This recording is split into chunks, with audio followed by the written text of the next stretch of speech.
Did it? There we go. Yep. Here we go. There you go. All right, now I just want to make sure we can hear. I'm a loudmouth myself, you know, so you can probably hear me. I want to make sure I can hear you. Test 1, 2. Hello, hello. Hello, hello. Yeah, I can hear you, but it's faint. All right, you be getting a little closer here. Yeah, I don't know. Hey, how do you record? It's recording. It's recording. It's recording. It's recording. I want to make sure. All right, well, we're just going to do it. I can hear you. I'm hoping the volume is good. Can you hear me? Yeah, great. You hear me great? Okay. Yes. So Ricky Morton, how are you doing, man? You've been an entertainer for a long time. You've been a sports athlete for a long time. Let the audience out there know, because they already know, but let them know who you are. Well, no, but listen to me. First of all, I want to thank you guys for having me on your show. And that was pretty funny anyway. You know what, dude? Matter of fact, this Wednesday, I'll be 67 years old. Wow, man. You don't even look it. I have been wrestling for 50 years. Wow. Been part of the Rock and Roll Express since 1983. So that'll be 41 years coming up. I wrestle my son now. You know, I've heard you talk about Kerry. I'm a second generation, and Kerry is a third generation. If you're familiar with Memphis wrestling, my dad was the bald-headed referee that had all the tattoos on him before they were cool. Right. And that's who I learned from. And what was the guy's name? I've been in a business. I said my dad taught me. And your dad? But what's your dad's name? Beg your pardon? It was Ricky Morton. So you're Ricky Morton too. Okay. Yes. Gotcha. Okay, I'm sorry, buddy. We got mixed up somewhere. Well, no. I guess what is the volume? So your dad is also Ricky Morton. Your dad's name? No. My dad was Paul Morton. Bob Morton. Okay. Yeah. And I should know that because I'm a wrestling. But I'm a wrestling aficionado, so I should know that. Yes, and I was second generation. And Kerry's third. He's still a senior and in college. That's why I won't let him sign with I won't let him go out to himself until he gets his degree in college. Right, of course. That works. So let's get right into it. So you started wrestling in the Smoky Mountain Wrestling? You started back in the early 80s, or was it like the late 70s? No, I started wrestling for Nick Goulas, 1970. Let's see, I think 1977. Mm-hmm. I wrestled for a promotion named Nick Goulas. He ran out of Nashville, Tennessee. Okay. But I had my very first match when I was like 16 or 17 years old. Okay. But my first territory I ever wrestled, and this is very cool, was in Hawaii. Hawaii? A guy named Ed Francis. Here I am, 18 years old on the beach of Waikiki, living like there was no tomorrow. Mm-hmm. I was over there with a guy named Don Morocco, Larry. Yes, Don, we know about Don. And, Ed Francis and Russ Francis, which were ex-football players. But, man, what a life I had being there. I was there with Armando Guerrero, too. I've heard that name. Yes, Hector and Chavo. I know Hector. Yeah, Hector. Yeah. Brother. They were one of the Guerreros brothers. But, Armando taught me a lot. Because I'm still green as owl shit in the business. So I just went there to, and had great, man. It was, and to now. So you got into it, and Don Morocco, what's your opinion of Don Morocco? Good guy? Well, listen to me, dude. And this is the way I live life. I treat people the way they treat me. Do unto others as they do unto you. He was the greatest guy in the world to me, so I can't say nothing bad about him. It truly, if I would have told you, if he would have treated me like an asshole, I would have treated him back like an asshole. So that's that's pretty much the way it is. I mean, all you guys, you treat people. I mean, the fans, they get outrully and yell and scream and whatnot, but you were a baby face, so you were liked all the time. Well, you could say I was liked all the time, but well, I mean, like all the time. I mean, yeah. And this was one of the greatest things in the world. You got to understand when our business changed. Most territories had these big guys that weighed 400 pounds, and they didn't do that. And all of a sudden, here, me and Robert are going into this territory with two young baby faces, you see, and then you start drawing girls. Yeah. When you start drawing girls, you start drawing guys to come to it. Now, a lot of them was a little jealous, but when they got to know Ricky Morton, they love Ricky Morton because, I let them join in the party. Come on, man, let's go have some fun. Let's go have some fun. Let's go have some fun. And that's what it was all about. Yeah. So, yeah, you had a lot of ring rats. You had a lot of girls in the back waiting for you in the back room. Well, buddy, how can I answer that without getting myself in trouble? I never did nothing to nobody that did it would want me to. Okay, put it that way. But yeah. You really got to understand this, and guys don't. We were actually rock stars, buddy, and I'm not kidding you. I mean, when you go and I love saying this, and I'm proud of myself for this because back then it was territories. You didn't have guaranteed money. You got paid by how many asses you put in the seats. Mm-hmm. And the promoter always got the first count. But when you see all these big guys that own all these territories that push themselves, see, that was what was wrong. And I know I'm getting off. If I'm getting off on the wrong track, I'm sorry, but You go right ahead, man. But my wrestling business is what I love and everything. But you see, this is what was wrong with territories. And I had people ask me before, I wish to go back to territory. No, you don't. You see, because the booker is going to push himself or the owner. That's the reason the heels did real good in the business because of that. And my dad told me, because he was during the territory days too. My dad told me, says, listen to me, Ricky, you need to find a partner and go into tag team wrestling, which I did. I had a bunch of partners, Sonny King, Eddie Gilbert. One of the guys that taught me everything that I really know in this business is Ken Lucas. We was there. And then, see, and the reason why is that, because, see, the booker's going to push himself to be the main event, or the owner's going to push himself to be the main event. But you always got to have a semi-main event. Right. You understand me? I understand. And the semi-main events is, my dad told me, he said, you young, good-looking baby faces, boy, you draw these people right here. And it worked.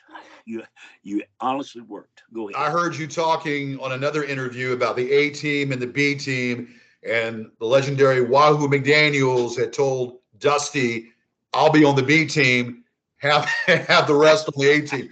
Talk about that to me. Oh, yes.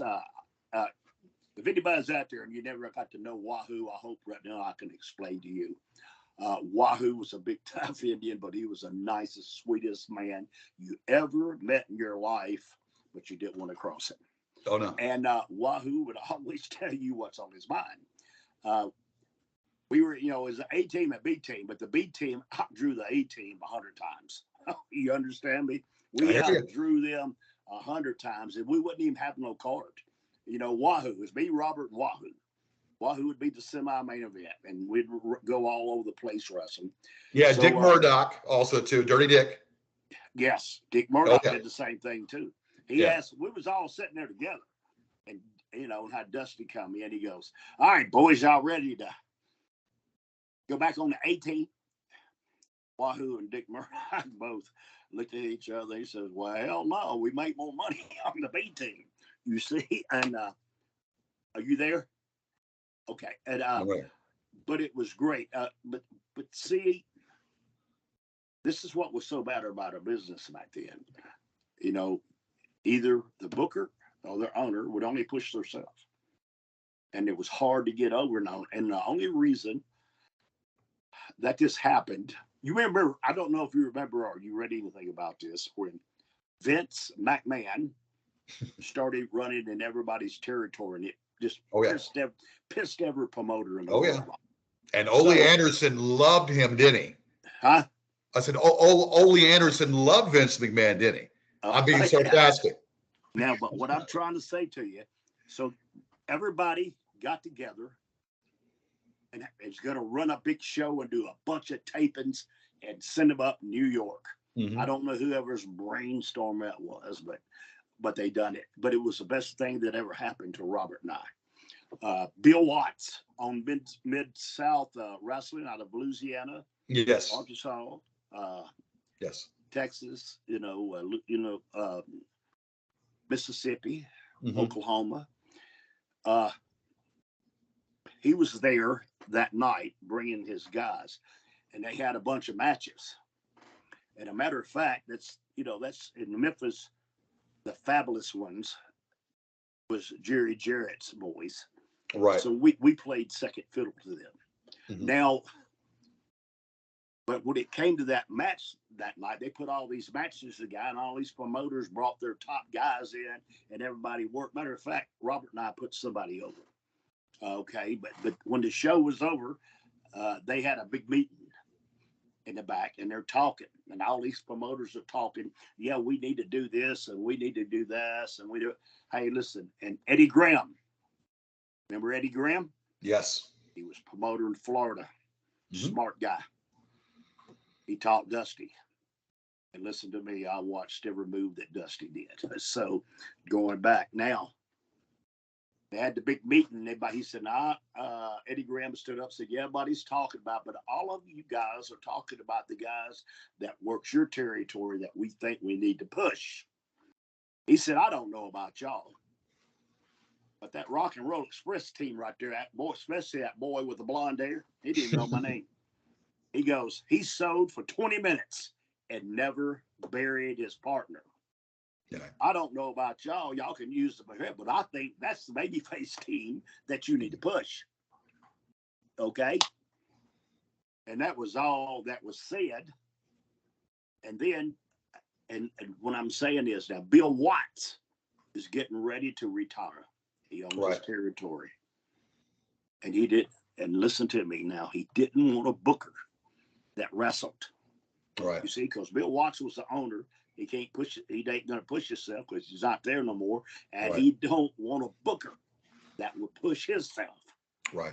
So he brought Bill Dundee as a booker. And he couldn't wrestle. Guys, I mean, we're the Rock and Roll Express. They shot videos. They didn't have music back in those days. And here come Robert and I in with them videos on TV. And boy. Oh, by the way, I'm a big Electric Light Orchestra fan. I love Jeff Lynne and ELO. So you and I have that in common. Yes. Bama rock. There you go. Good stuff. But when this happened, see, it was something new. I mean, they've been having wrestling matches, with Bill Watts is, and don't get me wrong, dude. I mean, I think Abdullah the Butcher was the top babyface. What? Yes, but see, this is the reason why. Because Bill just beat Abdullah when he was a heel. You see? But now they got to turn Abdullah babyface. You hear me? I never remember Abdullah being when the next heel comes in, he can beat Abdullah. Then Abdullah leaves and Bill Watts wrestles that heel. You see what I'm saying? That's how business worked.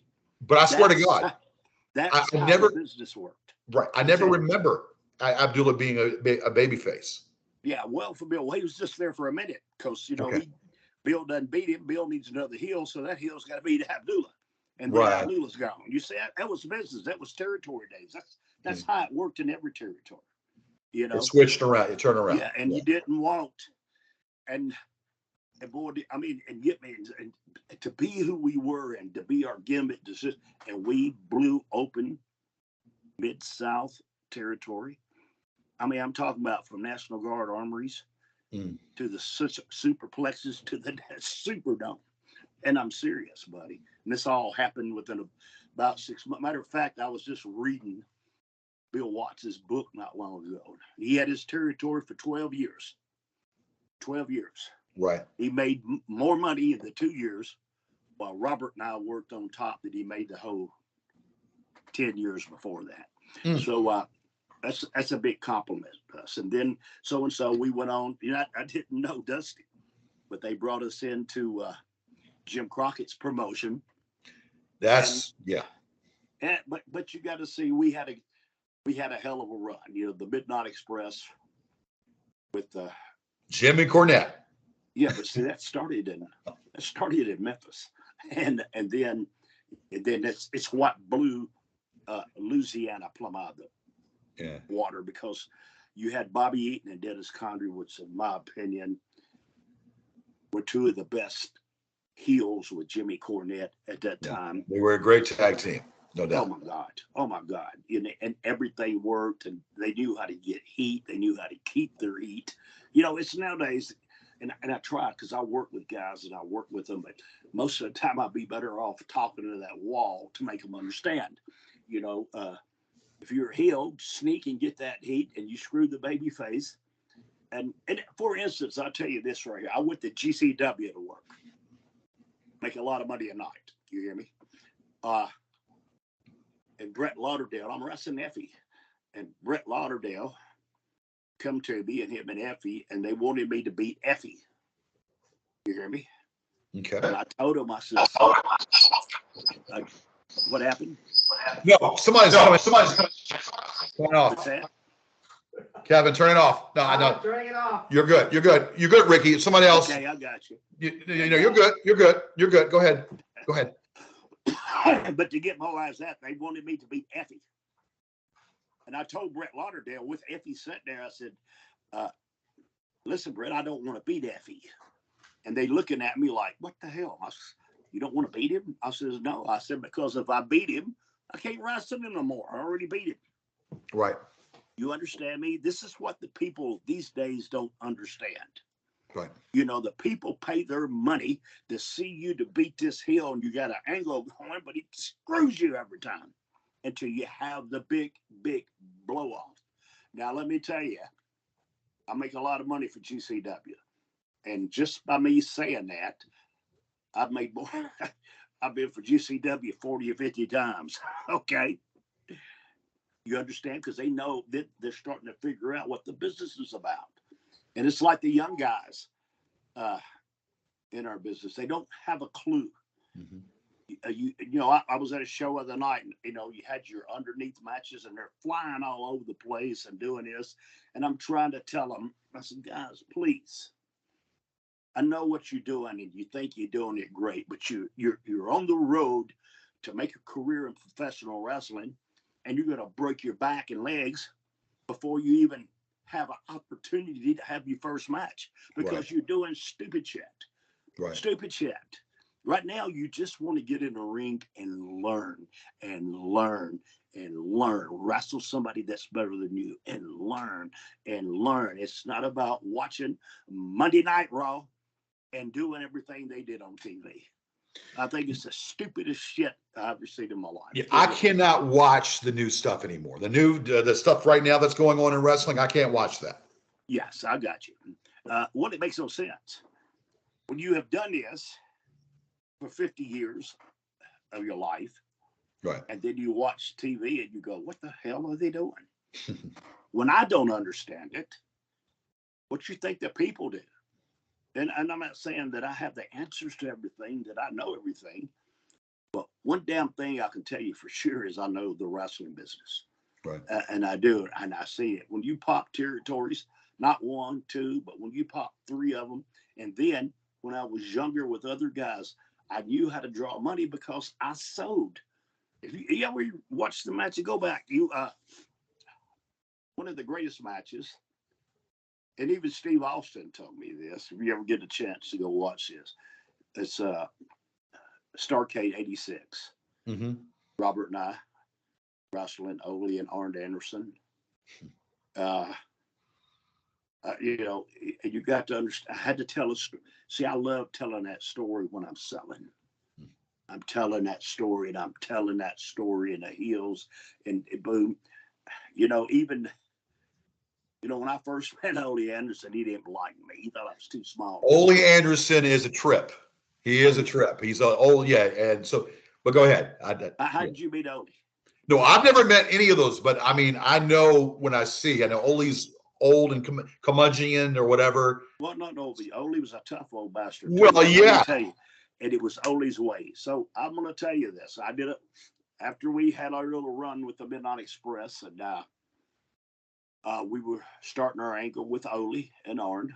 This is before the cage match. You've seen it Starcade. Right. But they did an angle where they did something and boom. And listen here, and Ole, Ole, at first, I didn't think he even liked ice cream. He didn't like shit, I heard you. Yeah. I heard you say that on somebody else's one. Yeah, that's funny. Yeah. He don't like nothing. So I'm wrestling him, and, it's a hot thing. So me and Robert hit the ring, and Robert goes with Arn, and I'm with Ole. I done hit Ole 7,000 times. And he's standing in the corner holding the ropes. And finally, I let go. I just quit. I turned around, walked to the middle of the ring, and took a big old bump. And you what? I just took a big bump on my back. Yeah. And Ole goes, "What'd you do that for?" I said, "You wouldn't go down, so I thought I would." Now, you wouldn't know this, but Ole says, "I don't know whether to whoop your ass or pat you on the back." Yeah, that's funny. He says, "You're smarter than I thought you were, kid." Mm-hmm. And then after that, Ole be on the top ropes, and he did everything. Would work with me all night long, just like watch the Starcade, 1986. Right. Us in a cage. Mm-hmm. And, it's just the story that you told. See, and nowadays, it's not the storytelling anymore. No.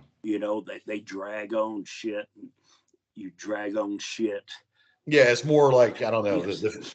It's like the theme and all other stuff going on. Yeah. I really don't know what's happening with WWE right now. I mean, I know they sold the UFC, and I don't know what they're going to do there.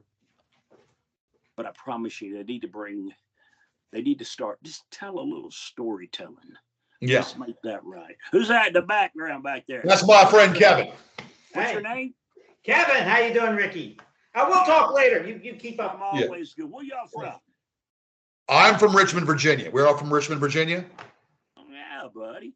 You know what? I don't know if you know this, but I beat Ric Flair for the world. Well, now we're going to get into that. I heard you say that. I want to. Now and I'm going to talk to you about that in a second. Yes. That was in Richmond, Virginia. Well, okay. Well, since you're already there with it, let's talk about it. Now, yeah. I don't remember because I used to go to all of the most of the places or most of the cards in Richmond. Yeah. And I know the story, but I'll have you tell the story. Well, it was, me and Flair. Well, the reason the whole thing started with me and Flair is because Magnum TA had a car wreck. Yes. Paralyzed. Yes. Unfortunately, unfortunately. And they were really building Magnum to be the world champion. Right. With Flair, that was exactly the whole thing. And then Magnum had the car wreck. Right. Well, now they're in a position, and somehow Robert wasn't at TV or something, and I'm wrestling a match, and Ric Flair, which Rick is the one that even got us to NWA, because NWA were building to go nationwide, and Rick come into Louisiana and seen us, and he went back and told Jimmy Crockett, he said, "You got to see these boys down in Louisiana." They called themselves the Rock and Roll Express, and that's another story, another time. But Rick is the man. I love Ric Flair. He is a national treasure. Hey, double that. And I'm saying that. Listen to me. Hulk Hogan is a great icon. You understand me? He's the one that really started to change business and get that national exposure to do this right here. But Ric Flair was the real heavyweight champion of the world. Yeah, that's right. Do you hear me? I know it. Because let me tell you, I know. Woo! I wrestled him. Our Broadways. I mean, I tell you what, we did 17 of them. Our time limit matches, and that's twice on Saturday and twice on Sunday, straight in a row. And then when it was over, we did an hour and a half. And then I wrestled everywhere, but in Richmond, Virginia, I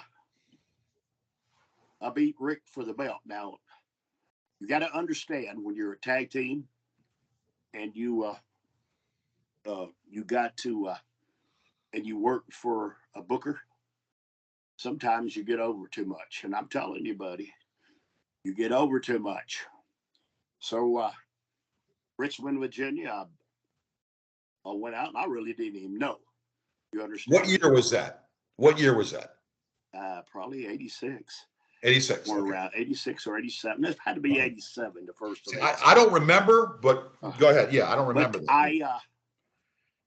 I didn't know either. I didn't know I was winning. You know, I thought I was going out of Broadway. Okay. And I went out and I beat Rick, but they did a finish where I could win or not win. Mm-hmm. You understand me? Right. So I won the belt, and I came back and they took me in a room. And don't get me wrong, I'm the kind of guy in this world that if I give you my word, I keep it, because that's who I am. That's right. That's my bond. And now I'm going to come back to what you're saying.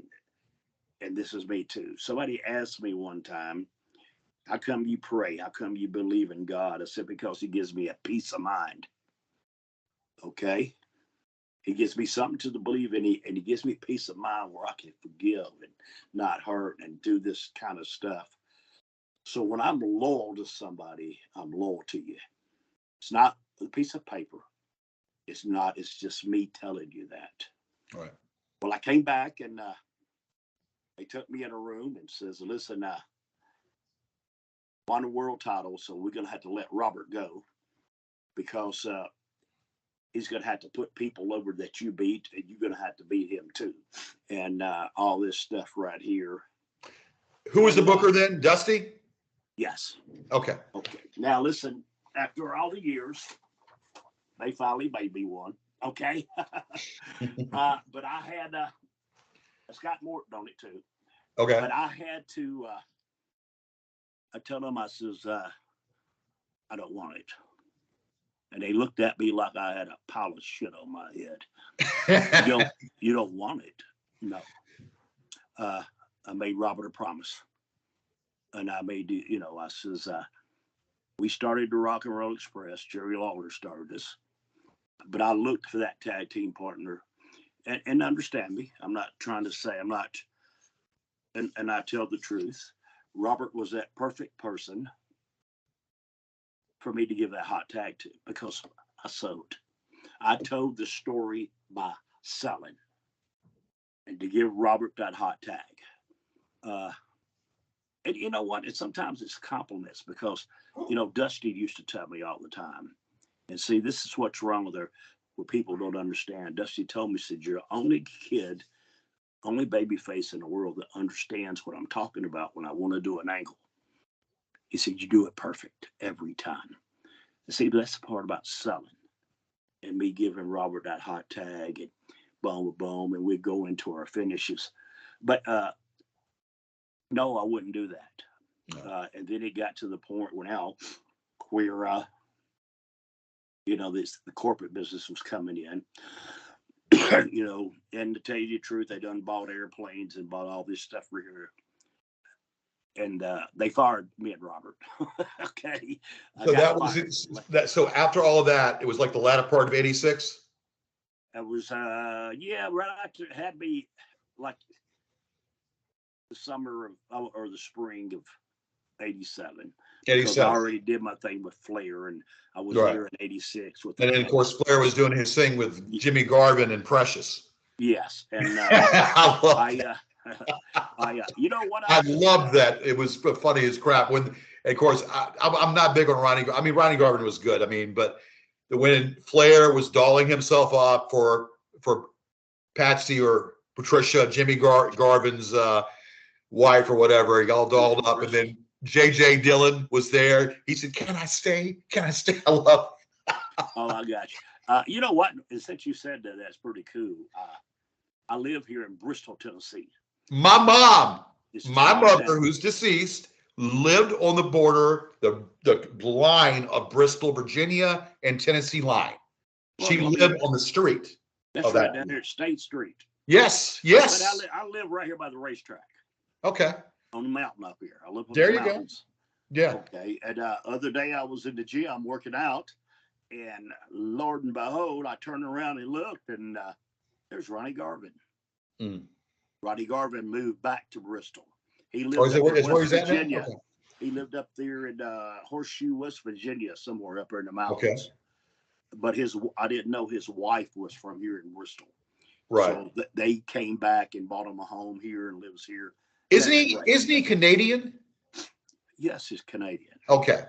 And and I don't know this, but is Jimmy and Ron related at all? No. Okay. No. Just a coincidence. No. You know, and Ronnie Garvin's not even his real name either. You don't understand it. And I didn't Jimmy know that. Garvin is not even Jimmy's real name. Okay. Okay. Robert Gibson's not his real name.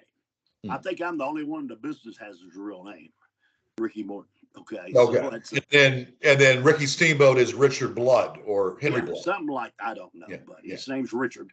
Richard. But getting back to what I was saying, this is when all this happened and transformed. You know, it just I'm loyal. I wouldn't take that, and I wouldn't do that, and wanting me to do things, you know. And then Robert got his knee hurt, and they wanted to put me with Brad Armstrong and be the new Rock and Roll Express, and which should have been great. Do you understand me? I hear you. I could have gave him a hot tag. It could have been great, but I was loyal to it. Okay. Yeah. And when you're loyal to do something, you got to do that. So now, stick to your guns. Yeah. Robert got hurt. So now I'm there by myself. Well, after they done fired us, we come back. Then WCW come in there with their corporate business, and you know, and then here these guys are signing themselves to $10 million contracts. You know, and I went to them just wanting a job. Oh, we're not giving contracts out.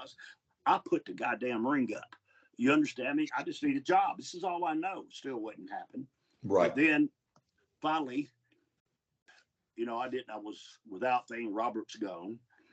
They wouldn't put me on contract, but we said, if you want to stay and have a job, we want to put you with Terry Taylor with the York Foundation. Yeah, and you were a heel for a short time. You were a heel. Yeah, and we you know, got mixed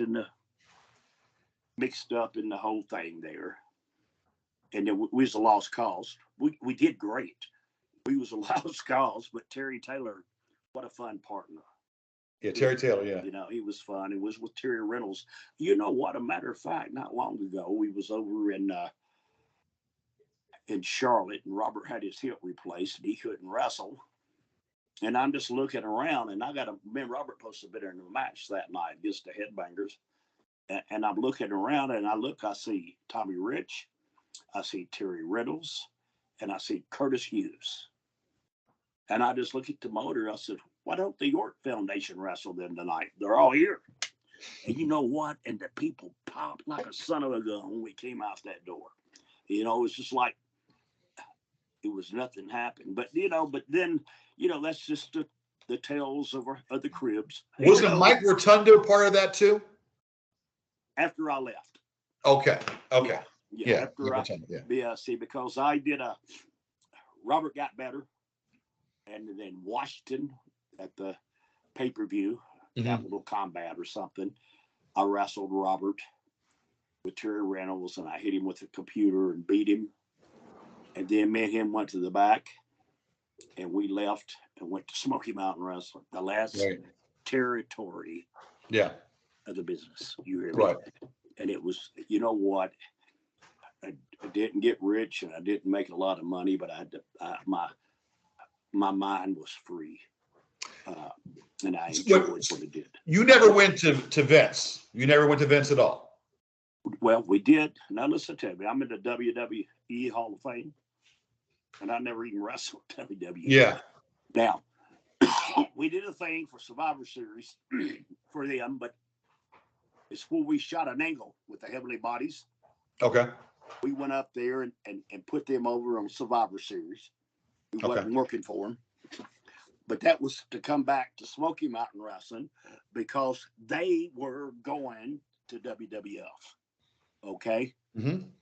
So when we come back and had our loser leave town at the Blue Crest Brawl in Pikeville, Kentucky, everybody thought we were going to lose. Right. Do you understand me? Because they beat us on WWE. And then we went back at Jimmy Cornette. If you get a chance, ever look that up, the Bluegrass Brawl, loser leave town. Okay. Us against the Heavenly Bodies. Greatest finish in the world for wrestling. Jimmy Cornette come up with it. It's great. And look here, man, because somebody thought we were Lou, and Jimmy Cornette always gets it real good. He said, when the 1, 2, 3, the fans were throwing their babies in the air, and they Jimmy Cornette, it's interesting about Jim Cornette now, because he was a photographer way back when, during the thing between Andy Kaufman and Jerry Lawler. What am I doing? I was there. Yeah, and Jerry Lawler. Andy Kaufman and Jerry Lawler. But Jimmy Cornette was a photographer way before that, too. I Yeah. mean, he was and the way you become a manager is because everybody hated him. You hear me? Yeah. Jerry Jarrett told him, I was standing there, and he was talking about Jerry Jarrett was a very smart man. I love Jerry Jarrett. Jerry Jarrett taught me a lot. Right. We get into that in a minute. Taught me a lot about this business. He told Jimmy Cornette, he says, listen, Jimmy, if you can get enough heat with the crowd, as you do the boys back here, we're going to make $1 million. And see, that's what sells, and nobody understands that. Nowadays, you see these guys get on TV, and they're trying to press each other with their interviews. They're trying to say this to impress and to be funny and to be that. Right.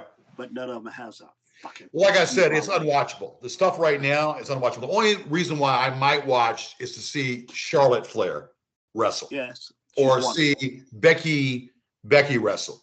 She's wonderful. Yeah. Hey, and if you ever get a chance, if you ever watch NWA, watch our girls on there. I think we have the best bunch of girl wrestlers.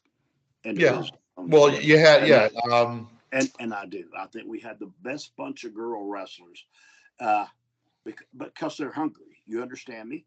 But we're not, they're not making $2 million a year and took $3 million off endorsements and trying to get to they're trying to get to where they can do that. And it's really, really great. But I was getting back to Jimmy, and it's he was just a natural for this business. Jimmy has a podcast, and I was talking. Well, yeah, I see his podcast all the time. He's got his own hookup. And some guys ask me about this all the time. And a lot of them want to, beat his ass when I see him, and this, that. Listen to me, fella. Jimmy Cornette makes more off his podcast a month than them guys ever even dreamed of. Jimmy Cornette became Jimmy Cornette by talking about your ass. You hear me? And if you're not smart to that, you need to quit our business. If he's getting to you on his podcast, and it's all right what he says, it never matters. Yeah. He's always got the tennis racket there in his hand, ready to play tennis. Yeah. It don't matter. Yeah. Guys, smarten up to our business and listen to me. And even if you don't like it, at least he's mentioning you on his podcast, and more people watch that than they do WWE. So shut the fuck up. Right. Of course. Check out this man's podcast. It's one of the best. Well, no, I do what I can. No. Anyway, Ricky, it's pleasure meeting you. I have to leave, but you keep up the good work. All right. We're still on. You, buddy. I'm going. Okay. All right. We're still on. We're still on. Okay. So what was I going to say? Give me an Andre the Giant. Give me some stories about Andre the Giant. I loved Andre, okay, but I wasn't around him that much. You weren't around him that much? I knew Andre before he become that big superstar. Right. On WWE. I'm older than Andre. We was, and you're still alive. I was a kid too, Yeah. And I remember when I wrestled for Nick Goulis, I had to rent a big old van with only one seat in the back, a great big one. And that's where he had to sit in. And then, and I always ride it, or I'd be driving it because they rent the van and I have to drive him. But boy, he'd drink. Holy shit. But I never forget one time where we're in the dressing room, and it's a big old wooden bench. And I'm sitting almost beside Andre. And Andre's sitting here. And we're just here. But look here. Andre bent over, and he farted so loud. I mean, here, nobody's looking. And I'm sitting on the bench, and I start doing this right here. And I go all the way to the end of the bench and fall off in the floor. There you go. Loved it. But He was a trip. Andre liked me. You hear me? He always did. He just, he was, he called everybody boss. I seen, we was in some town one night, and he done drank. Holy shit. But he's sitting in a chair in the lobby, and he tapped out. He tapped out in the lobby. And here, Anders and them, they trying to tell me I got to get him up to his room. I said, you had to call AAA to get him up, man. Move him. Just imagine him on top of you. Yeah, and I told, the police come. I said, man, you can't move him. I said, look, I told him, I said, get a bed sheet, throw over, and put a flower pot on top of his head. But even the police said, man, we can't move him. Can't wake him up. They try to, Did you ever wrestle him? Did you ever wrestle him? No. I never wrestled him. I didn't. Right. I just, there wasn't no need to. You understand me? You see, I wish you could have watched me when I was real younger. So this is how I got a job because, and listen, when I'm in the ring, if I can make that guy on the front row believe what this heel is doing to me and how I can outsmart that heel to do it and make him believe that, what do you think about that guy that's up there in the top balcony? It's all theatrical, and that's good. But it's also, you have to have the stamina, you have to have the strength, you have to have the endurance. So it is, all of that. But it was different then. You understand me? Yeah. We kayfabed. People believed. Yeah. A lot of them did. It was always that doubt. You hear me? Always that doubt. You know what? Fans would tell me, oh, that fast up there was fake, but boy, yours is real. But see, this is what I'm trying to get to you. If I could just make that guy at the balcony, what about the people on TV? What are they thinking? Mm-hmm. I sold like it was real.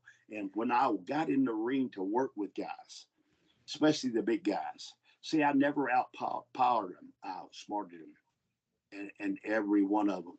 But what I was telling you a while ago, if I can make that person on that front row, but the main point is the guy that I'm wrestling, if I can make him think I'm hurt. How many times, my nickname in the business is Punky, like Arn Anderson and Tully, and, I'll be wrestling, and they go, damn, Punky, you okay? That's a compliment. You see what I'm saying? Right. Because I'm doing my job. Right. I did a podcast with Terry Reynolds' daughter, maybe a couple of years ago. And she told me this. She says, I asked my grandpa, which is Dusty Rhodes. She asked him, she goes, besides yourself, who was the greatest baby face and worker that was in this business? She looked at him in the face and said, Ricky Morton was the best ever. That's a compliment. Yeah. Because I did. When I was going to do an angle, Dusty would come and talk to me. And this is, some of the agents, I'm not trying to knock nobody, but when you're an agent in this business, sometimes you got to let things speak for themselves and do things. I know in WWE, I don't know if it still is, but they tell you how to walk to the ring. They tell you which leg to put in the ring first. Right.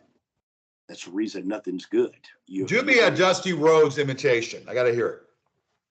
Dusty Rhodes? Give an imitation. Listen, do you ever see Dusty do an interview on TV? Yeah, we have. He starts out being 3-time world champion. He's in the high times. I can't do it, but you Dusty Rhodes. 5-time NWA world champion. But by the time the interview over, you have to remember 18-time world champion. You know, I can't do Dusty either. He had a very unique way about it. I'm not trying to be me. Me and Dusty had a many FU fights, but boy, did I respect him and did I love him. Right. I mean, I loved him as much as and I'm sorry, I'm not his true blood, but I loved him as much. I spent a lot of time with him. He'd call me down to the office and he'd explain angles to me. I'm not the smartest guy, but I learned everything I learned from Dusty Rhodes. Who was a better booker? Who was a better booker, Dusty or Ole? Better worker? Better booker. Oh, Dusty. Yeah. God, Dusty popped territories everywhere he went. Okay. You see? And it's according on your crew, too. You see, only thing with Ole, he didn't like small guys. You see what I'm saying? And your small guys is what draw you girls. Your small guys is what can make the people believe what you're doing. Right. And that's the way they put it. And a lot of people just don't understand that, man. Right. You got to make them believe, no doubt about it. Any reaction ever had a thing with Ronnie Piper? Anything with him? Oh, I just knew him. I never worked with him. You never worked with Ronnie Piper? No, Ronnie was my friend. I never worked with him. You know, I was a kid in territories and he was there. You know, he was always, like I told you, I treated people the way they treated me. And Ronnie, he was nice. Ronnie, he always treated me good, and I treated him back good. Yeah, and then, of course, Ricky Steamboat. And what you don't understand in today's businesses, but I was back in territories at one time. Now I wrestle every territory in the world. You know, I mean, I wrestled Oklahoma, I wrestled Texas, I wrestled Kansas City. You've been around. Yeah, I started. You know, I had to go, and that's what I tell guys in the business today. I mean, if you want this business, you got to go get it. They're not going to come and knock on your door because, and these guys don't understand. They do all these 4 flips out on the floor, blah blah, and they think that it's not going to get you a job. You hear me? That's not going to get you a job. Right. When you learn to work, that'll get you a job. But what I'm saying is then, you know, and they don't have that these days, is the boys depended on each other. Right. You see, I depended on the Midnight Express to sell out this town. You understand me? They depended on me to sell out this town. The underneath boys depended on us to sell out the towns, because if you you didn't work on top. Now it don't matter. They just do this go because it's like a lot of things. And I will. And I want to put this together like something. I might be bad or might be wrong, or it might not be the right thing to say. But, you know, as these businesses went corporate, I live here in Bristol. You know, you have the Bristol NASCAR race down there. Right. And like I said, my mom lives around that same street. Used to live there, but yeah. Yes. But now listen, when I first moved here in the 90s, dude, when the race come to town, I mean, I tell you how they willed the tickets in death. You couldn't get a ticket. It holds 160,000 people. And now you noticed. Have you noticed? Which you don't care. WWE don't care. You know, it all turned corporate. They get paid anyway. You understand me? TV pays them ungodly money. You know, in the NASCAR, and they forgot about the fans. You know, I was here and I did this weekend. The guy that I know it works as a jar, and it's hard to make it these days, boys. I'm not kidding you. It's hard to make it, especially if you got a family, you little kids.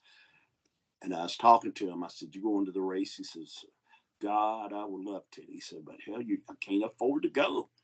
He says, "It's just for me and my 2 kids and wife to go. It's my house note for a month." He says, "Do you realize that?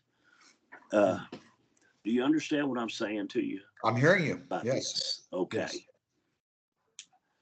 He couldn't afford it. And I couldn't afford it. But I went and got him 4 tickets for him and his family to go. Right. Okay. I'm not rich by no means.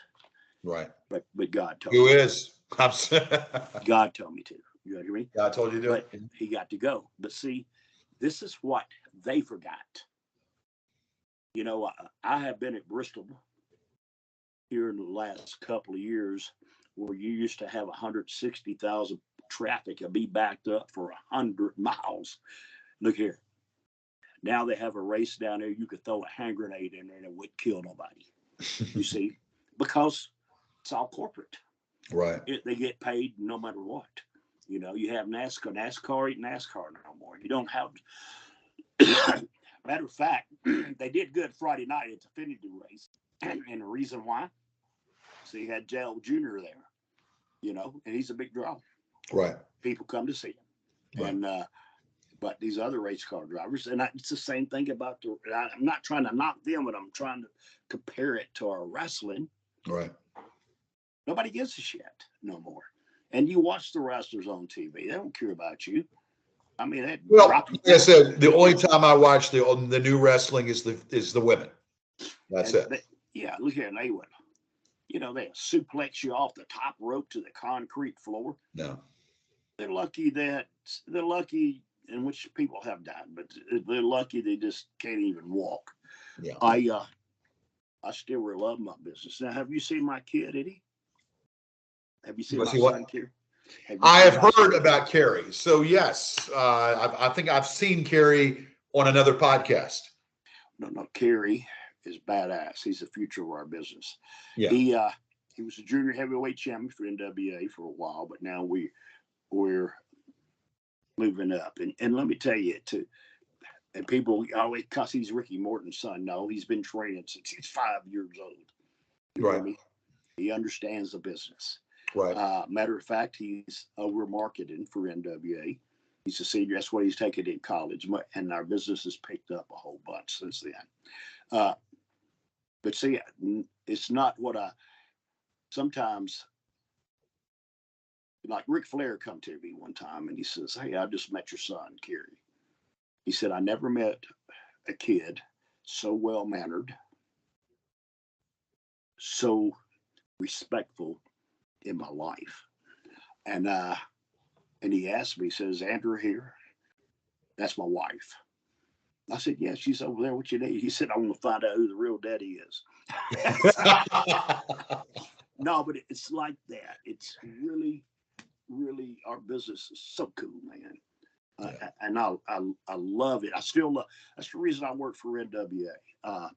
See, I'm 67 years old. I don't. Again, you don't look it. You look younger than that. I'm just giving you the props. Oh, buddy, look at that there. But no, but you look younger than that. I go to the gym every day, buddy. I work out. I run every day. But that's not what I'm saying. A lot of people, especially hard times, especially your stupid ass marks. Okay, you have a lot of them. Yeah. A lot of them that they know everything about our business, but stop. They don't know nothing. Right. A lot of independent promoters think they know everything. They know nothing about my business. Okay, nothing.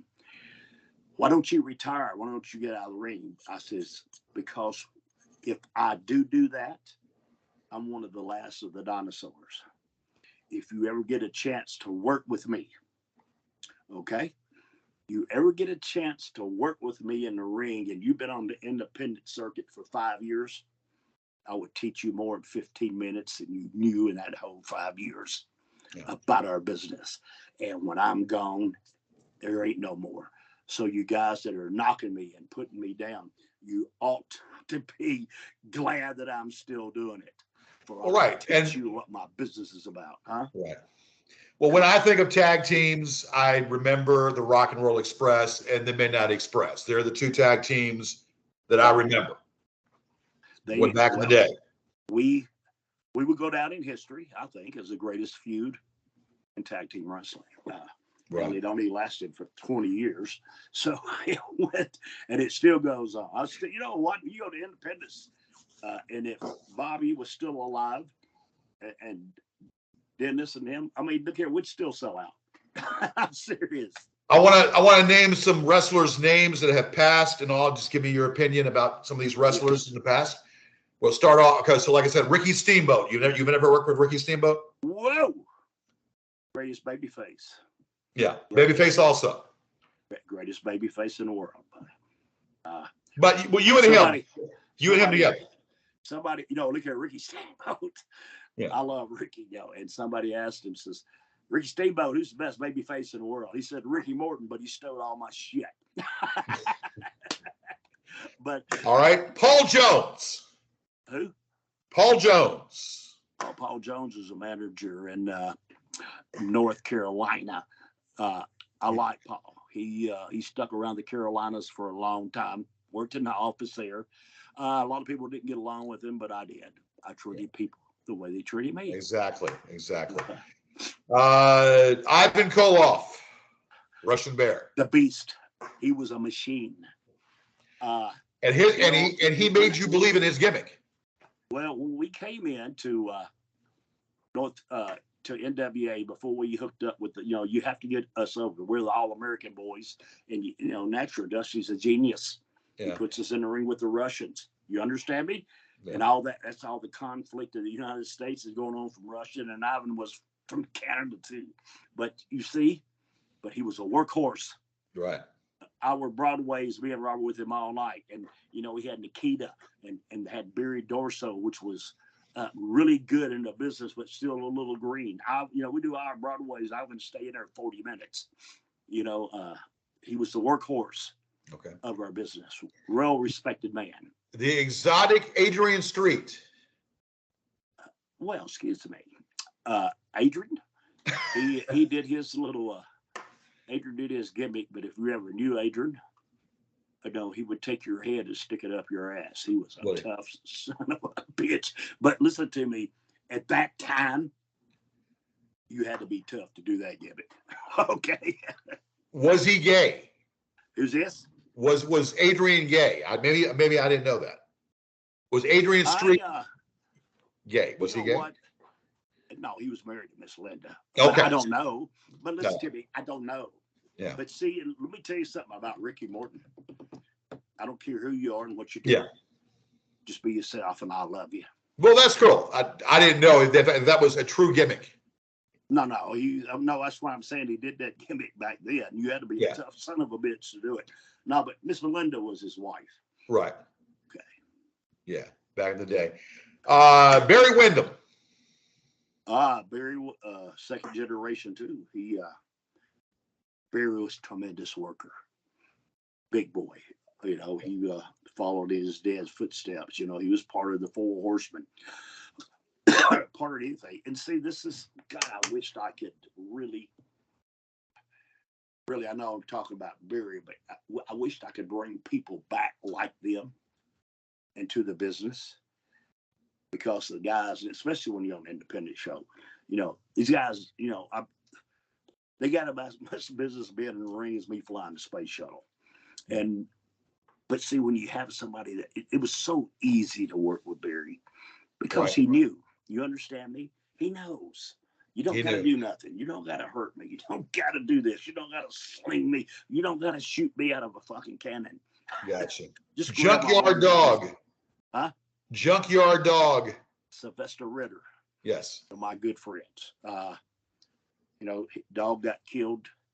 He made a promise that he'd go to his daughter's high school graduation, and he drove from Louisiana all the way over to North Carolina, and on the way back, he fell asleep driving and killed his dog. Sylvester was a real good friend of mine. I actually loved him, and what a sweetheart he was, too. What a heart of gold he had. Mm-hmm. Good guy. Okay. Mm-hmm. We'll go Tully Blanchard. Tully Blanchard. I know there's a story there. Well, no, it's over and done with. But you know what? I went out to Portland, I went out to Kansas City, and I went to Oklahoma. I went back to Memphis, and then I went to San Antonio, Texas, to work for his dad. And Tully was the booker. Okay. And instantly, just by me selling, next thing I know, I'm with me and Ken Lucas are in the main events in Houston, Texas, and San Antonio with him and Gino. And you see, all it was because I sold, and I sold right. Then the next thing you know, I'm main event in San Antonio with Nick Bockwinkel at 23 years old, going on with Broadway. Wow. And over in Houston. So it's things happening there, but I love people. Tully's one of the first one to give me my biggest break in the business. I'm serious. There you go. Okay. And the late Terry Funk. Ricky, God damn it. Terry was my friend. He was crazy. Not only that, Terry, if you knew, Terry was like Bobby Eaton. If you was Bobby Eaton was my best friend, but he was everybody's best friend. Terry Funk was the same boy. I'll tell you a story about Terry Funk. We was in Japan, Kawasaki, Japan, in a big baseball stadium, and it was so the hell out. And Terry's in I hope I can pronounce this right, I'm country, a fire match. All right. Well, they blew fire and they did this right here. And I hear Terry, Ricky Morton, where the fuck are you at? And I'm going, damn, what did I do to piss him off? And I didn't. But I got up there and he had 2 big old 5-gallon cans of water. And there, you don't go up to the ring. They had the young boys all the way around the ring. He said, he pointed that finger and said, I don't give a shit what they say. You take these 2 buckets of water to the ring, and if I'm on fire, put my ass out. Oh, yeah. And I had a problem getting up there, because them Japanese boys wasn't, and I got Terry, they come after him, they take off running. So Terry was, he was a hard worker too, man. He loved our Well, and then business. of course, Arn Anderson, that's your buddy right there, right? Arn Anderson, real good. Marty Lundy.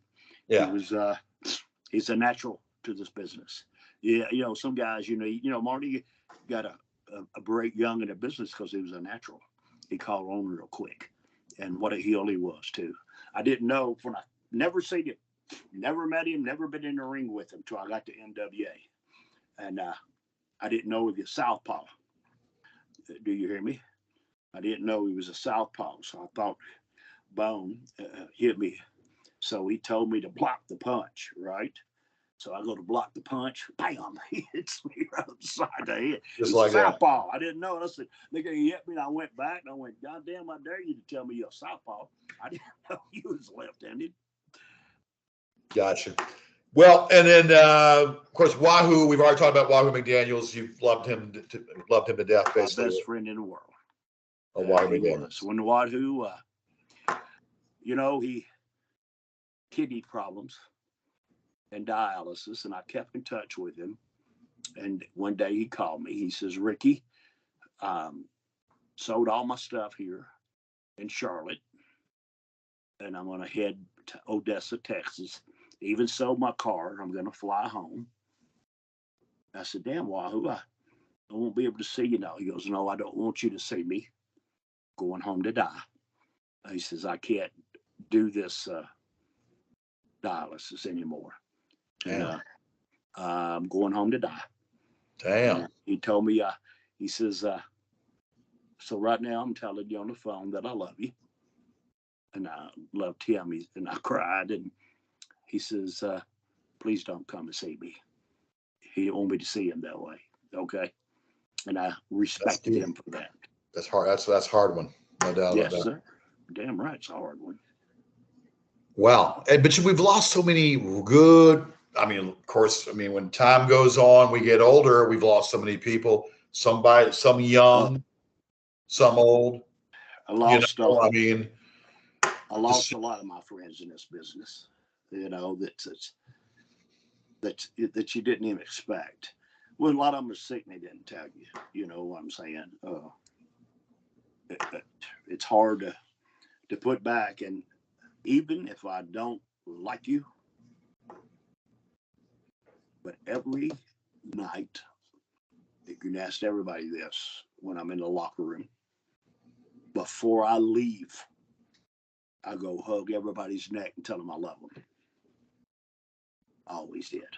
So, Ricky, I don't want to get personal, but you are a devout Christian, correct? I believe in God. Yes, you believe in God. You understand me? Yes. I mean, I'm not a preacher. I've seen, and it's hard. Yeah, I can say I'm a Christian. I believe in God. I believe Jesus died on the cross for our sins. Yeah. That's what's wrong with that country today. I think the kids are not taught, about the love of Jesus Christ. They're not taught about, what, isn't it so bad? Because they not get here. They, just to be educated about God. That's what I wished I had the money to do that. I wish I had the money for and just go on the road and talk to kids and talk to people about how important it is in our life. Right. Because it gives you something to look at, gives you something to believe in. And it's not worth killing a guy over a street corner. You hear me? Because you're standing on the street corner. It's not worth getting killed for $5, no matter who you are. If you had to surmise, what do you think the biggest demise of the WCW? What made WCW go bye-bye? Eric Bischoff. Okay. Okay. I was waiting for that. All of them, buddy. I was waiting for that. You cannot get in power control. All right. I love Eric. So Eric, if you hear this, I love you. I don't hate nobody. He's the one I went to one time to ask. Like, I'll talk to you for a minute. And he talked it, but I didn't want to talk to him about, I just wanted a job. And he turned his back on me. You hear me? I just wanted a job. It didn't make a fuck. I would have put the ring up. I would have refereed. I just wanted a job. I had no job. I know nothing else. And I never had a damn contract. So I didn't do that, and hell, my biggest year in the business was $125,000. But when you get on there and you get these guys and you sign these contracts, but listen, good for him. He was a hell of a lot smarter than I was.